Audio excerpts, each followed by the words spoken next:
আমাদের প্রিপারেশন ভালো ছিল আজকেও, কারণ আমাদের যেহেতু দুইটা ম্যাচ আছে, আমরা দুইটা ম্যাচ উইন করলে ইনশাল্লাহ থ্রো হবো।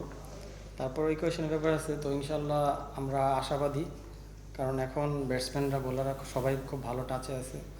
একটা টুর্নামেন্ট মানে প্রথম দিকের চেয়ে লাস্ট দিকটা ইম্পর্টেন্ট, যে টিম ব্যাক করছি আমরা।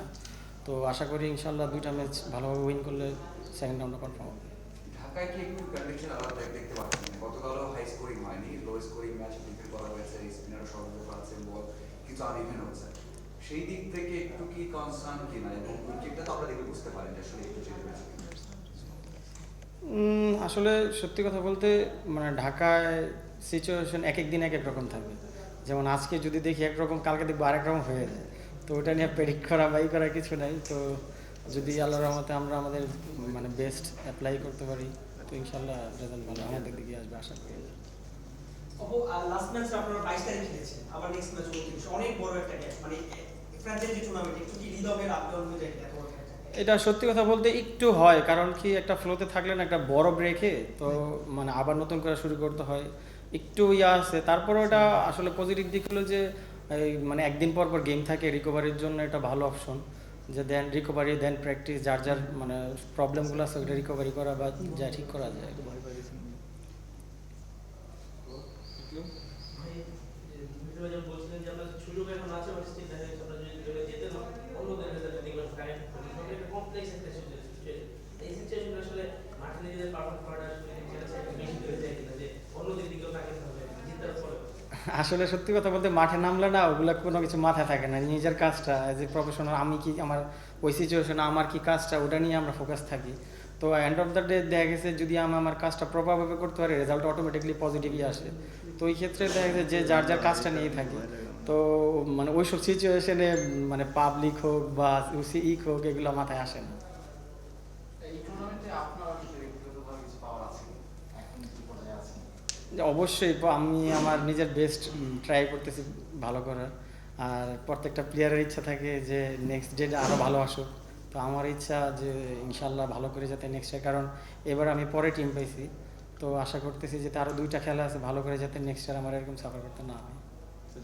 আপনাদের টপ অর্ডার যেভাবে কামব্যাক করেছে, লিটন, তানজিম, সাব্বির যেভাবে খেলছে, এখন কি আফসোস হয় কিনা যে আগে যদি এটা শুরু করতে পারতো তাহলে one of the best team হয়ে যেত ঢাকা ক্যাপিটালস? তা তো অবশ্যই, আমরা প্রথম থেকে একটু ছিলাম, কিন্তু ওরা দুইজনই প্রত্যেকটা ম্যাচের পরে ডিসকাস করতেছিল যে কীভাবে ভালো করা যায়, ইমপ্রুভ করা যায়। এবং প্র্যাকটিসে হোক বা রুমে হোক দেখলাম যে ওরা ডিসকাস করতেছিল যে আসলে কিভাবে ওরা যদি ব্যাক করে দেন আমাদের টিম ব্যাক করবে। তো আলহামদুলিল্লাহ ওরা দুজন কথা বলছে প্র্যাকটিসের মাধ্যমে, যেভাবে ব্যাক করছে আমরা আসলেই মানে ওইভাবে ব্যাক করছি টিমটা। তো কোচ কি কি বলছে? তাহলে তো আমার সুজন কি বলছে যে ইকুয়েশনের ব্যাপার আছে, বা শুরুর দিকে যে খারাপ পারফরমেন্স হয়েছে 6টা ম্যাচ হার, তখন কোচ আপনাদের কিভাবে মোটিভেট করেছে বা কি বলেছে? না, আসলে সুজন ভাই ওইভাবে কিছু করে নাই, কারণ কি যে আমাদের যে ব্যাটসম্যানরা যাদের ছিল ওরা ওরা অনেক দিন ধরে সুজন ভাইয়ের সাথে আছে। তো সবাই সবার কাজগুলো নিয়ে ওনার সাথে কথা বলছিল, এবং উনি আমাদের সবসময় পজিটিভ বলতেছিল যে আমাদের শুরু যেহেতু খারাপ হয়েছে যত তাড়াতাড়ি আমরা ব্যাক করতে পারি। তো এখন যেহেতু অপরচুনিটি আছে, তো বলতেছিল যেহেতু আমাদের অপরচুনিটি আসছে, এটা যেভাবে আমরা যাতে সেকেন্ড রাউন্ডে কোয়ালিফাই করার জন্য অ্যাপ্লাই করি। সাব্বিরের কামব্যাকটা নিয়ে যদি একটু বলতেন, মানে সাব্বিরের কামব্যাকটা আপনাদের একটু মানে উদ্বুদ্ধ করে কিনা? আসলে একটা টিমের পর যে কোনো ডাউন অর্ডারই হোক, একটা ব্যাটসম্যান যদি রানে থাকে তো এটা টিমের জন্য অনেক ভালো দিক।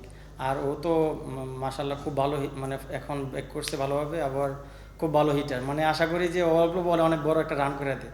তো এটা আমাদের জন্য খুব বড় প্লাস পয়েন্ট। তো আশা করতেছি যে ইনশাল্লাহ এই দুই ম্যাচও ওইভাবে ভালো করলে আমাদের টিমের জন্য ভালো হবে। আচ্ছা, আপনার যেরকম আপনার যদি বয়স 32 দেখছি আর কি, এখনো সুযোগ আছে, মানে এখনো কি ন্যাশনাল চিন্তা করার, কারণ এখন অনেকে স্পিনার আছে, সাকিবও এখন দলেরই থাকবেন হয়তো, বা যদিও অনেক পথে অনেকটা পিছনে চলে গেছেন আর কি সেখান থেকে। তো এরপরে মনে হয় যে এখনো চেষ্টা করলে ডোমেস্টিক ভালো করলে আপনার দিকে যেহেতু টেস্ট ঘটে আপনি সেই লক্ষ্যটা এখনো দেখেন কিনা বা সফলতা?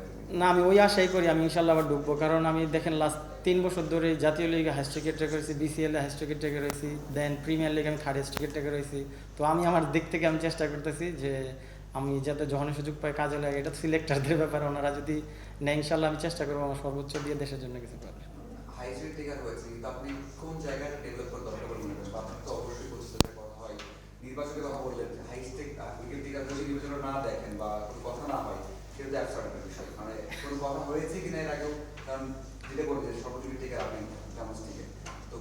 কিনা, আর না হলে আর কি ডেভেলপমেন্ট করছেন বা কি আপনি আশা করেন? না, হানান ভাইয়ের সাথে কথা হয়েছে, তো হানান ভাই বলতেছে যে মানে ইনশাল্লাহ ভালো হচ্ছে, সুযোগ হলে অবশ্যই করবে। তো আসলে এই জিনিসগুলো একটা প্লেয়ার হাতে এগুলো কোনো সময় থাকে না, তো জানেন।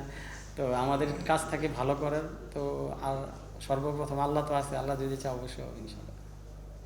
এবারের ভিতরে ঢাকা, চট্টগ্রাম এবং সিলেটের মধ্যে কোন উইকেটটা সবচেয়ে বেশি ভালো লেগেছে আর কোনটাতে বোলিং করা বেশি চ্যালেঞ্জিং? সবচেয়ে বেশি চ্যালেঞ্জিং ছিল সিলেটে। সিলেটের উইকেটটা এত ঢিউ ছিল, যেহেতু আমাদের রাতেই খেলা হয়েছে বেশিরভাগ, মানে অনেক বেশি। আমি এত বছর ক্রিকেট খেলছি না, এমন ঢিউ দেখিনি, মানে বিপিএল অ্যাটলিস্ট। আর ওইখানে বোলিং করা খুবই মানে চ্যালেঞ্জিং ছিল, কারণ বোলারদের আমার মনে হয় কোনো হেল্প ছিল না বলতে গেলে, স্পিনারদের আর কি। থ্যাংক ইউ ভাই, আসসালামু আলাইকুম। ওয়ালাইকুম আসসালাম।